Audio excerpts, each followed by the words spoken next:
Good afternoon, everyone. Thank you so much for joining our live stream today. My name is Gabby, and I work as a community liaison with the Caregiver Resource Center of Orange County. Before we get into our live stream topic, we did want to give you a brief overview of the services we provide as the Caregiver Resource Center of Orange County. The Caregiver Resource Center OC is a trusted partner for Orange County families who are coping with the physical, emotional, and financial responsibilities of caregiving. By providing families with individualized supportive services, the Caregiver Resource Center stands apart as the only Orange County agency focusing exclusively on the needs of caregivers who are coping with a loved one's chronic illness. The Caregiver Resource Center provides family consultation, support groups, assessment and care planning, counseling, respite planning, and community education. Since 1988, the Family Caregiver Resource Center has assisted thousands of families who care for an adult with a brain impairing conditions such as Alzheimer's, stroke, Parkinson's, multiple sclerosis, head injury, or Huntington's disease, or for someone who is over the age of 60 and requires daily assistance. The Family Caregiver Resource Center works collaboratively in the community with other service providers and community partners in the Aging and Disability Network. Services are free, there's no income cost, there's no income or insurance requirements. And for more information, call 1 800 543 8312 or 714 446 5030, or go to our website at caregiveroc.org. So now we'll get into our topic for today's live stream, which is the anatomy of a scam. So spooky season is here. Which means many of us are preparing costumes for Halloween festivities. And while we expect ghosts and ghouls and skeletons to come out, we mustn't forget about the real monsters that lurk in the shadows all year long, which are scammers. Scammers wear disguises to gain your trust and steal your money or identity. Refresh your scam prevention knowledge so you can distinguish treats from tricks on Halloween and all year round. Next slide. Yes, so the Financial Abuse Specialist Team, or FAST, is a partnership of public and private multidisciplinary professionals who volunteer their time to facilitate comprehensive services to victims of financial elder abuse. Financial abuse is in some ways a hidden crime, one that no one likes to talk about because it often involves a family member, caregiver, or a trusted friend. Yet, this kind of abuse can be serious and as life-threatening as actual physical abuse to older adults whose health and emotional welfare is dependent on their financial resources. We've invited special guest Karen Rossi, community partner liaison and senior financial fraud specialist from the Senior Protection Program and FAST to detail the anatomy of scams and what to look out for. Thank you so much for joining us today, Karen, and I'll give you the floor. Thank you.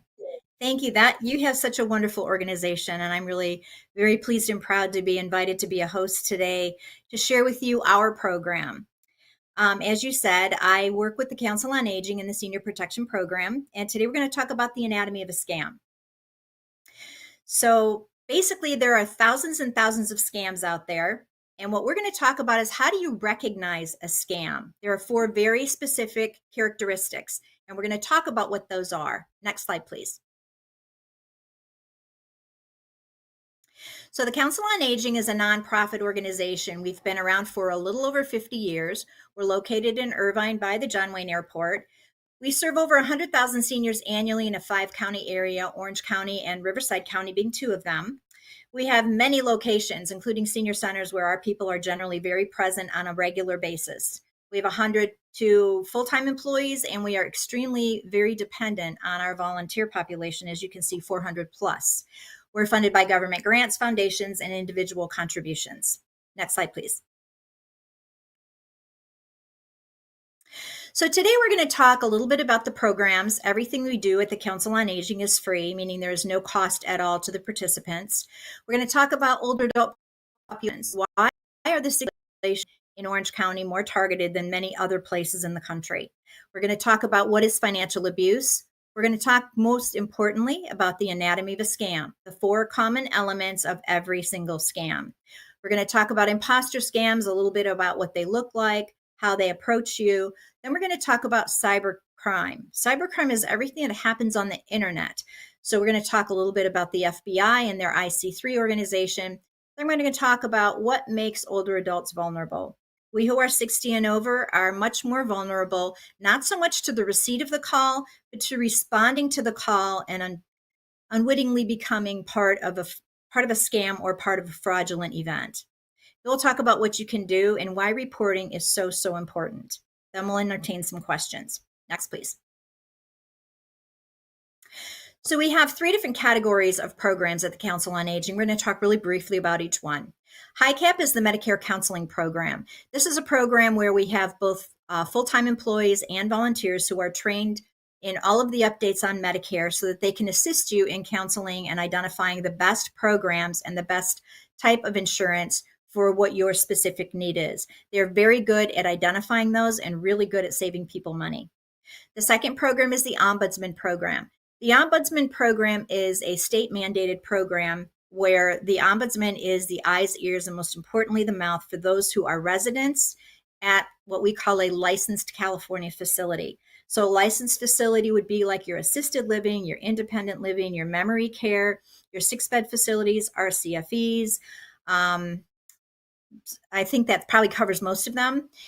If you have a family member or you yourself are in one of these licensed facilities and there is something wrong, whether you're not getting your meals hot, whether you're maybe being abused in some way, not getting your medication, etc., the very first call you're going to make is to the Ombudsman. There is an 800 number that should be posted very clearly when you get into the facility. That is the number you call. They in turn will contact Adult Protective Services and local law enforcement.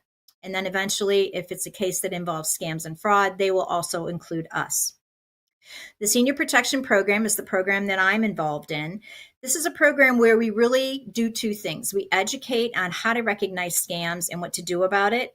Then we also do a lot of casework where we receive a lot of calls as a result of these presentations. And people will call us because they or someone they care for thinks they have been a victim of a scam or fraud. We assist them in identifying, did you read what have you done so far? Have you filed reports? Have you contacted your bank, your financial institutions? Do you need legal assistance, etc.? And we'll talk more about my program in a bit. Education and outreach includes the Roadmap to Medicare classes, which is part of our HICAP program where they educate people like me who don't really know much about Medicare but need to roll into it. What is Medicare and how do I understand what it is that I need? The Answers Guide is a magazine. It's a publication of the Council on Aging. I believe we're on our 13th or 14th edition. It just came out. It has Marina Reno on the front. And it has a lot of great articles in it about housing, fraud, scams, legal things. And in the very back, it has a great resource section full of all kinds of information specific to anybody 55 and over and any kind of resource they might need in Orange County.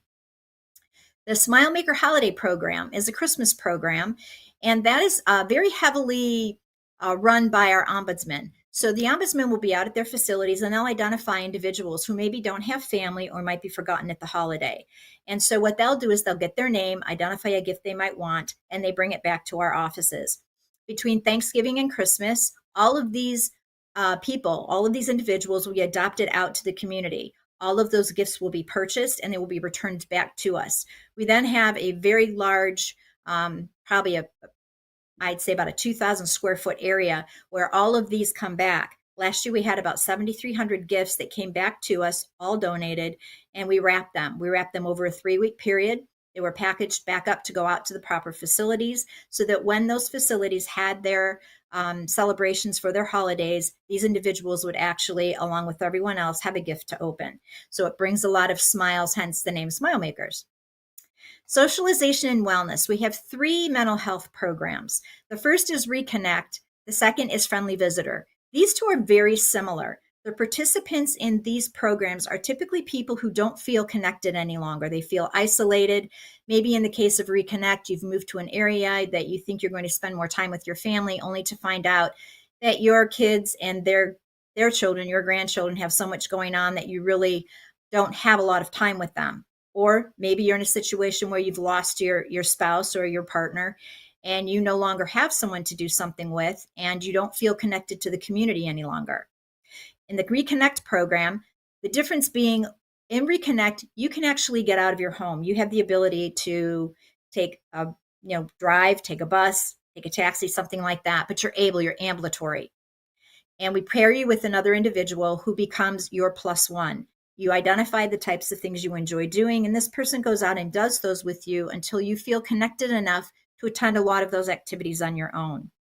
Now, if you remember, I talked about the 400 plus volunteers. Many of them are from this program. These people that have gone through the program, and usually it's a 12-month program, and about 7 months, they're feeling pretty comfortable. They come back to us as peer mentors to manage the next group that are coming through.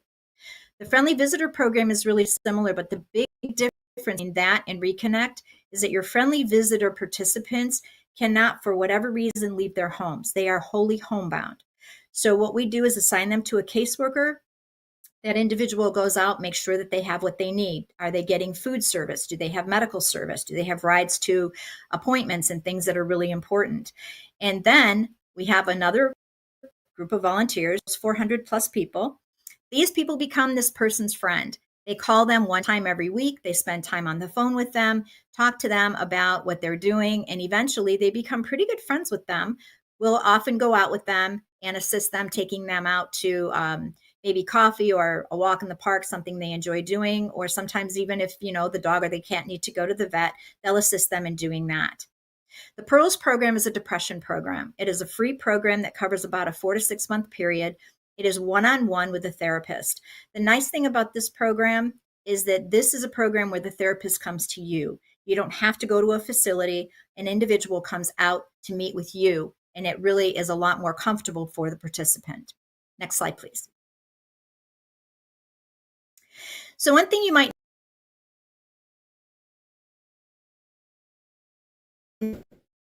every other line is decreasing. That is the adult population in Orange, going to be 65 or older by 20. That population will have doubled, and the 85 plus population within senior will have tripled. Next slide, please. So when we talk about why we think older adults count for scams, and one of the reasons is because we are one of the fastest growing demographics in the country. So that is very easily one of the reasons we suspect. The reason I show you this APS unduplicated reports, elder abuse can come in all different shapes and forms. It can be physical abuse, psychological abuse, emotional abuse, financial abuse. But none of these happen in a vacuum. So what we noticed was on the second portion of this, there's a 21% increase in the number of adult protective services abuse reports that are now including financial fraud. In the past, it was not that significant. It's becoming more and more significant. And what we're also finding is, like I said, it does not happen in a vacuum. Usually when somebody is being financially abused, there are other types of abuse that are happening at the same time. Next slide, please. So national projected population, 65 and over, we're going to double. 85 and over is going to triple. So when you start looking at this increase, just to iterate what I said on the previous slide, there are a lot more older adults in Southern California and a faster growing population of that demographic here than any place else. Next slide, please. So if you look at the prevalence of elder abuse nationwide, 1 in 10 of us are going to report having been a victim of some kind of abuse. 90% of the time, it's either your family and your friends or your caregivers. That last 10% is the part that we call the cybercrime, the things that happen on the internet by people we don't know and people that probably aren't even in the United States. So if you break it down a little bit more, 66% of the time, it's family and friends. You add in your caregivers, you're at 90% of the time. And then the last 10%, which represents about $4.89 billion of loss in 2024, that's with a B, billion, 65 and over, that is the internet. That is the most prevalent kind of scam that we are seeing right now targeting our older adults. So in general, 1 in 4 cases of elder abuse are reported. But when you start to throw in financial abuse or scams, now we reduce that reporting to 1 in 44. So if you think about that, that would be like me giving you a puzzle with 44 pieces, but only one piece is in the puzzle. And I'm asking you to solve the puzzle. Clearly, you can't do that. You think I'm crazy. But the reality is when we don't file reports and we don't report that these types of scams are happening, we're not letting law enforcement know the details. So if 5 of us see the exact same thing, we're all going to remember it a little differently, and our detail might be a little different. So while it might be the same scam, the pieces of the puzzle that we're trying to provide to law enforcement to track the perpetrators down can very often be found in multiple reports of a similar scam. It is really important that we start reporting because our law enforcement is overwhelmed with these kinds of crimes, and they're trying to identify the perpetrators. Next slide, please. So our growth in population shows we're living a lot longer, and there's a lot more out there medically and medical technology helping us live longer. But the downside is it opens up a much bigger target and a lot more opportunity for those people who are trolling the internet and looking to perpetrate crime against older adults. Next slide, please. So financial abuse is defined as the fastest growing, least reported crime, not just in the United States, but in the world. California represents 11% of what happens in America. There are 49 other states. 11% makes us number 1, and it's not just by a little bit, it's like by twofold. Next slide, please. So the anatomy of a scam is important. And the reason it is because we've looked at so many different scams. And one of the things we've recognized is they have 4 common elements: how you're contacted, what is offered to you, what information is being asked of you, and how they try to get you off the phone. Next slide, please. We'll talk about each of these in a little bit more detail. The very first red flag. This is the most important one. So if you don't remember anything else that I say in this presentation, please remember this: unsolicited contact from a stranger or a trusted source. Many of us have received text messages saying, oh, hello, and we don't know who they are. Or I've recently received all kinds of them for work at home opportunities, for Google and Amazon recruitment. The other things I've seen a lot of, Social Security or Medicare or the IRS. And the reality is, if you did not initiate these calls, they're not going to call you out of the blue. So if you're receiving a call like this, it is highly unlikely if you did not initiate it, it was unsolicited, this is not a legitimate call. Suggestion, don't answer it, hang up, delete the call. But if you answer it, then flag number 2 pops up. They're going to offer you something of value. What are they going to offer you? In the case of, say, Social Security, they may say, we can't deposit your Social Security check because we need to verify some information. What's of value to you? The Social Security check. Or let's say it's the IRS. We can't identify that you have paid your past taxes, so there's a lien that's about to go out on your property. That gets your attention. Or another one we see a lot of, the grandparent scam. Grandma, it's Michael. I'm on spring break in Florida. I've gotten in some trouble and I need you to bail me out of jail, but please don't tell mom and dad. Very common scam. So it comes in all different ways, but they're going to offer you something of value. It's got to hook you to keep you on the line. Could be emotional value, could be fright, fear, could be the offer of something that seems way too good to be true, because it is. Or it could just be they're offering you something and you're very concerned about what it might be. Third thing that happens, they're going to request information from you. So let's say it's Social Security. Now they've already told me, I didn't solicit the call, but they called me. They offered me something of value. They can't deposit my check. That might be the only income I have for a whole month. So yes, you've got my attention. They're going to request personal or financial information. The first thing they'll say is, Mrs. Rossi, can we please confirm your Social Security number? That should be a giant big red flag. You should never provide that information to anyone. There are a very limited number of times you do it, and it is usually never on the phone. So that should be a big red flag. But if you do that, the next thing they'll ask is for financial information. We need the banking information from your account so that we can automatically deposit this into your account. So they're asking you for those small micro numbers on the bottom of your check, the routing number for the bank and the account number, the things that we typically use when we're doing an auto deposit. So that's where they're requesting personal or financial information. Make no mistake, when they called you in the very beginning with the unsolicited contact, they knew exactly which two pieces of information they're looking for.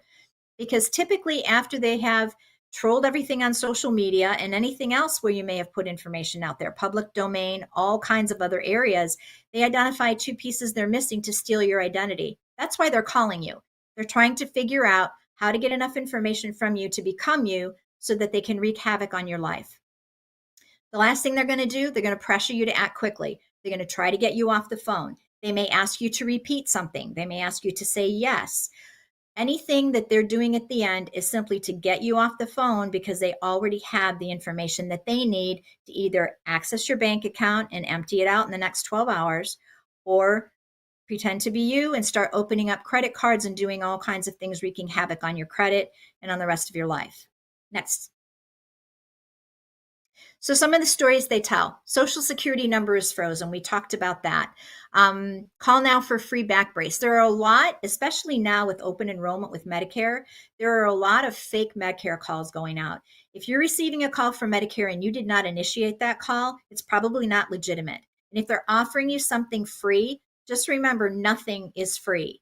Always check your statements. Always look to see, is there anything on that statement I did not purchase, I did not agree to, that is not me? And if it is, you need to contact Medicare right away and let them know I didn't do this. Same thing with your bank accounts. You need to make sure you look at your accounts all the time. Your Social Security, make sure you're always looking at that statement. If there's anything on that statement that you're not familiar with or you did not know about, you need to contact them and let them know. The other thing that we see quite often is warrant for your arrest for failing to appear in court. The way that you receive jury duty notices, it's not something that you sign for. It comes in your mailbox like a postcard. They have no way of knowing whether you received it or not. So they're never going to call you, and there's no penalty for not appearing. Now, if you have an actual appearance because you've been in trouble or because you have a warrant out for your arrest, you're probably going to know, and it's not going to come to you in a phone call. It's going to come to you either someone's at your front door and you know why, or you're receiving something in the mail like a ticket or a summons to go to court or something like that. So one situation that I can tell you, about a year and a half ago, I got a call from what was supposedly the Irvine Police Department. They said that I had outstanding warrants in regards to parking tickets. So I asked them where the parking tickets were, thinking that I had kids at home at the time. It's possible my kids parked somewhere and didn't pay. So when they started naming off locations, I thought, I don't even know where that is. And I'm pretty sure my kids don't. And so I started asking more questions, and they told me, well, if you don't pay for it online right now with us, there's someone around the corner that's waiting to arrest you. Well, from where I'm sitting right now, I can see around the corner, and I knew no one was there. So I called them on their bluff. I said, okay, send the person over because I don't see anyone right now. And of course, they hung up because they realized that this is a scam, and I figured out that it was a scam. So you have to think about the stories, but most importantly, did you initiate that call? If it's unsolicited and you did not initiate it, do not engage. Do not answer. Next slide, please. So cybercrime, that's that 10% I was talking about. This is what happens on the internet. And older adults tend to be at much higher risk for cybercrime simply because most of us are not technologically very savvy. A lot of us have social media accounts that we don't close or limit to only our friends. So anybody, it isn't just your friends that are looking at it. You have people all over the world that are literally trolling your accounts, looking for information. They're looking for videos with voices on them. They're looking for photographs. They're looking for names of people, for maybe whether you're on vacation, where you might be, whether you have a birthday or someone in your family has a birthday. What are those dates? Any information we put out there should always be secured to only friends or family. You should be able to say, I only want certain people to see this information. If you have a social media account and you have not privatized it, now would be a good time to do that. Next slide, please. So what is cybercrime? Cybercrime is crime that is committed through the internet. And that can be on your cell phone, that can be calls that you receive on your phone, texts you receive on your phone, could be emails, could be online sites, clicking on links that you probably shouldn't click on, social media. I just talked about that. QR codes. There's nothing wrong with QR codes. In fact, they're a really terrific thing. The Japanese car makers invented these about 40 years ago, and it's basically like an amped up barcode. It tells you everything that's in your Japanese car. It tells when it was built, what lot it came from, what part number it is, when it was installed, etc. So QR codes are a good thing, but like anything good, when it gets in the hands of bad people, they make it bad. Hence, like AI technology and reproducing your children's names or your children's voices, and it sounds exactly like them on some of those calls. So let's go to the next slide. When we look at victims by age category, 2020 victims, you have over 60. You have about 100,000 reports, and you have just under $1 million just under $1 billion of loss. When you fast forward 3 years to 2023, looking at the same category, you're actually looking at 4,000 less reports, but you're looking at a loss of 3 times the previous period. So now if we jump to 2024, we're now looking at a $4.89 billion loss for people 60 and over. That is a 43% increase from 2023. So we're looking at significant loss in our age category in the United States, specifically that 10%, which is all of the cybercrime and cryptocurrency crime. Next slide, please. So now if we look at California specifically, look how much further out California is in terms of numbers of complaints. It isn't just a tiny bit. We're significantly ahead of everyone else. And if you look at losses, we're significantly ahead of the next state in terms of losses. We talked about why that might be. Part of it is we have a significantly larger population. So what does an older population have that a younger population doesn't? Typically stored wealth. You all might own a home. That might not be in cash right now, but that's stored wealth. Most of us have a pension or Social Security. Some of us might have a series of different kinds of investment. There are a lot of things that we have as we get older that we've throughout our life. So when we get to their action, it may be that we are because we happen to be 60 and over and we happen to live in Southern California. Next slide, please. So when you look at internet financial crimes, cryptocurrency is one of those things. It's like the Bitcoin type names that you hear about. It's a legitimate type of currency. However, there are a lot of fake currencies that arise. Most of these internet scams we see where money is involved, it's almost always cryptocurrency. If you don't know anything about cryptocurrency, don't get involved because it's very complicated. However, it is the number one vehicle for a lot of these perpetrators because it's very, very hard to trace. Once a person creates what they call a wallet and they put their money in that and they transfer that wallet to the perpetrator sends it out to sends it out to another series of wallets, and it literally will break down thousands and thousands of times, come back together, break down, come back together until 90 seconds later, and it's impossible to trace. You can't tell where it started. You can't tell where it ended. It took the FBI almost 3 years to figure out how it happens. Now they have an understanding of how it happens. Now they're trying to trace money to figure out where are these people? Who are these people? So this is the number one way that they steal money. It's the number one way that they will typically transfer money through for like money laundering. And it is the number one way that they use for most of the financial fraud and the investment fraud schemes that we have seen here in Orange County. Next slide, please. Again, internet financial crimes using cryptocurrency were number one, both for numbers of complaints and for dollars lost. Next slide, please. So the truth is, we're not just as older adults vulnerable to crypto or to scams in general. We're basically vulnerable to all kinds of scams and all kinds of fraud. Next slide, please.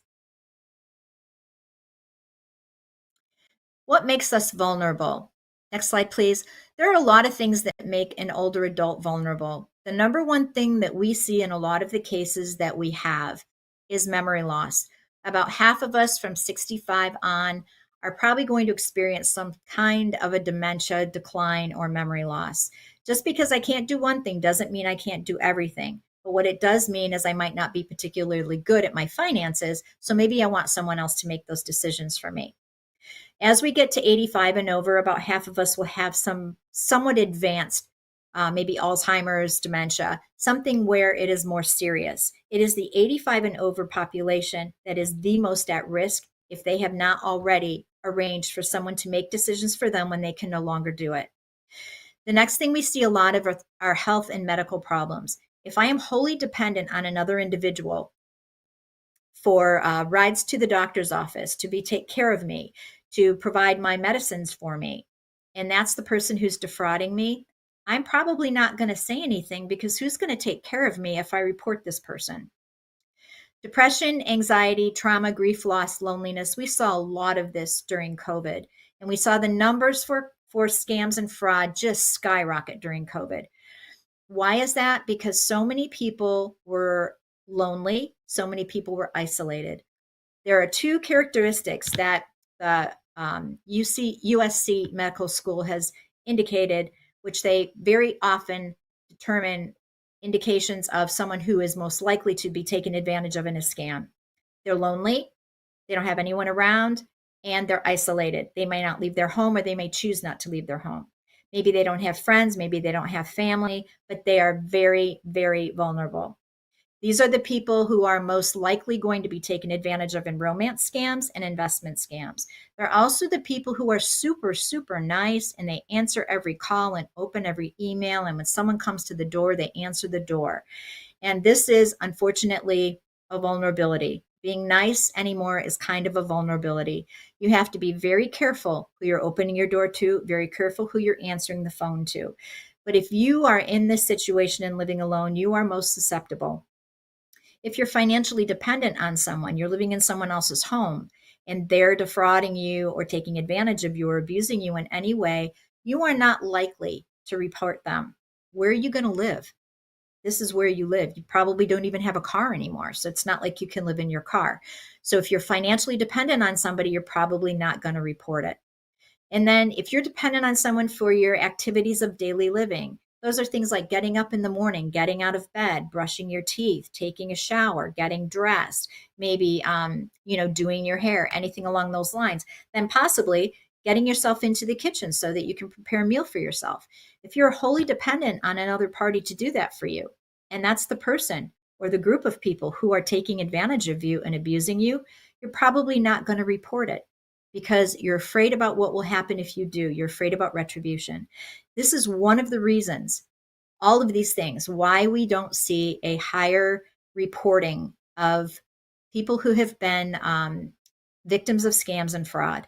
They're afraid of the retributions. They're afraid of someone thinking they're stupid or someone thinking that they're going to take away their autonomy. Next slide, please.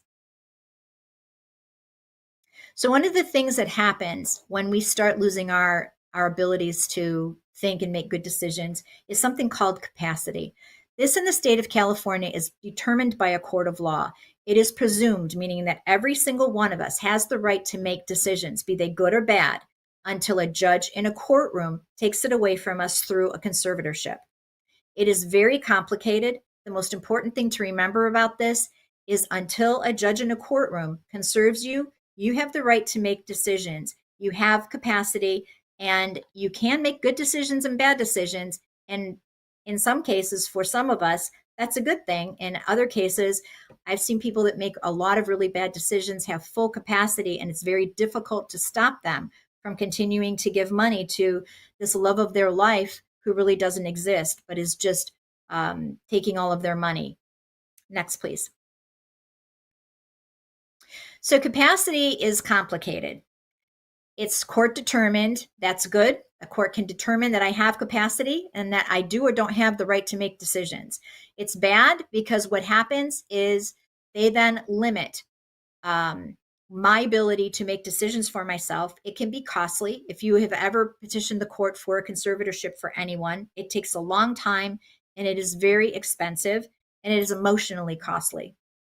It's presumed. That's good. That means we all have the right to our self-determination and our autonomy. What's bad? We can make a lot of really, really bad decisions. It can be harmful to us and other people, and no one can do anything about it if we have full capacity.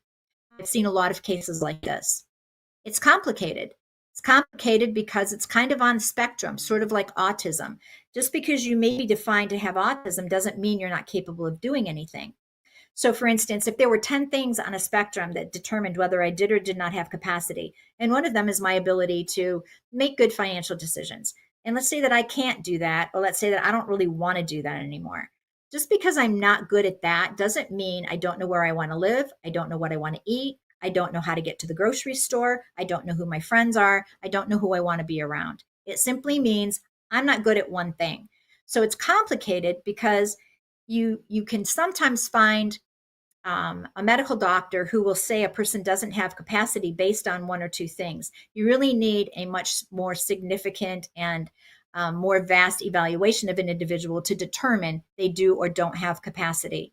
So, like I said, it's complicated. The most important thing to remember, we all have capacity. It's presumed by the state of California until the judge in a courtroom conserves us. And it is much, much harder to do that since they have changed the laws in 2023. Next slide, please. So what can you do if you think you or someone you care for has been a victim of a scam or fraud? The very first thing, you need to watch for the 4 red flags, the most important one being unsolicited contact from a stranger or a trusted source. This is the most common way they contact you. The only scams we see where this maybe isn't accurate would just be your deed and trust or deed and title thefts. And the reason is because usually there's no human interaction when that happens. The good news is, if we're living in Orange County, our recorder's office has a full protocol in place that if they receive any kind of documentation that indicates a change in the deed or the trust, they notify us by mail within 3 business days. If it wasn't us, we need to contact them and let them know, no, I did not change my deed. I did not change my title. If it is us, you don't need to do anything. They're simply letting you know that they've received a change in your title. Could be because you're adding it into your trust. Could be because maybe you added or took someone off your title or your deed. But they have to notify you. So we do not see very many title and deed theft crimes here in Orange County because our recorder's office has a wonderful protocol. But not every office does that in every county. The next thing you want to do, talk about scams and talk about the attempts with your family, with your friends, with groups, with clubs, amongst all professionals. We see these all the time. Just because maybe we are the people who are providing a service or a product to older adults doesn't mean we're not seeing them.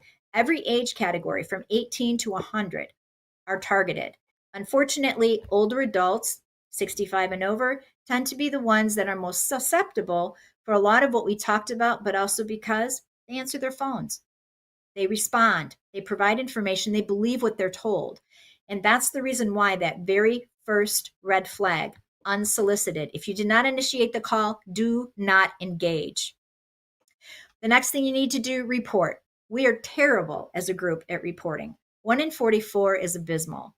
If we were to even just have 2 or 3 more of us reporting, that provides that much more information for local law enforcement to try to identify who's perpetrating these crimes. The very first place you're going to call, Adult Protective Services, to file a financial abuse report. Now, everything that goes to Adult Protective Services is wholly anonymous. I can file a report about my neighbor because I know that something's going on over there. He will never know that I filed that report. They will never tell him who filed the report, and they will never tell him what actually is in the report, because the only way they're ever going to have to do that is if a court subpoenas that particular document. So if you have a concern about an older adult, you need to call and file a report with Adult Protective Services. Now, Adult Protective Services will usually call local law enforcement if they deem that's necessary. Never assume they actually do that. My suggestion to all of our case calls is contact Adult Protective Services and file a financial abuse case. then the next thing you're going to do is you're going to call local law enforcement, whether that's the sheriff's department or whether that's your local police department. Now, taking a step further, if this happens to be something that's one of these cybercrime things that's happening on the internet, you're not likely to call local law enforcement. But what you are going to do is call the FBI at 1-800-CALL-FBI, and you're going to also file on ic3.gov a complaint. This particular set of information comes down to the Orange County FBI office in their white collar group every single morning. And they are constantly putting this information together so they can identify who might be perpetrating these crimes and putting that 44-piece puzzle together. The more information we provide for them, the higher likelihood they're going to be able to identify who might be perpetrating these crimes. If you think that you have had identity theft, ftc.gov is the best place to report that. One other place I will say is really good, and I don't have it on here, is the Department of Financial Protection and Innovation, DFPI. And you can look them up on the internet. I believe it's dfpi.ca.gov. You can file any kind of financial, especially financial institution, financial abuse. And what they will do is they will then pass it on to a number of other agencies. One of the agencies will contact the bank in question, and that bank has 10 days to respond. So that is a really good resource also in the event that you think that you have fraud on your bank account or any kind of a financial institution account. So how do you recover? You've been abused. You're now looking at how much money you've lost. You've filed your reports. Now what do? You might need an advocate. You might need legal advice. You might find that you might need some kind of depression or support group type help, because a lot of the times the cases we see, people lose a lot of money. They trust the person they're talking to. They give them a lot of money, and the next thing they know, they have no more money. And this person keeps coming back for more, and they might threaten their family. They might say they're sitting outside waiting for them. They might tell them, oh, go to the bank. I'm on the phone. Don't get off the phone because XYZ is going to happen to your family. So you have to be super, super careful. But if you need legal advice, there are 2 great pro bonos in Orange County, Public Law Center and Community Legal Aid. Also, there are all kinds of resources. If you think you or someone you know has been a victim, there are a ton of resources out there, and there's a whole list of things that you can probably do to attempt to protect yourself. The bottom line with all of this is assume your information, your social security number, your phone number, your birth date, all your personal information is already in the dark web. Now, how do you protect yourself? You freeze credit cards you're not using. You can easily lock them by calling the number on the back or using the apps and locking and unlocking them at will. You can lock your ATM card if you're not using it. You can lock if you have a loan against your home, what's called a HELOC. You can actually lock that to prevent anybody from accessing that. So you have the ability to do that. You can then call any one of the 3 credit bureaus and lock your credit. That prevents someone from opening new credit and new cards against your credit or borrowing money against you. Nothing will be able to happen. When you lock your credit cards, if somebody happens to get your credit card number through no fault of yours, what'll happen is they'll attempt to purchase something. And if it bounces back a couple of times, they'll just move on to the next card. So one of the things you can do to protect yourself is make sure all of your accounts are frozen or all of your accounts have been locked so that you can lock and unlock them at will, but no one else can access them. Next, please. So we're at the end of the presentation. One of the things that I will remind you is the number 1 red flag, unsolicited contact from a stranger or a trusted source.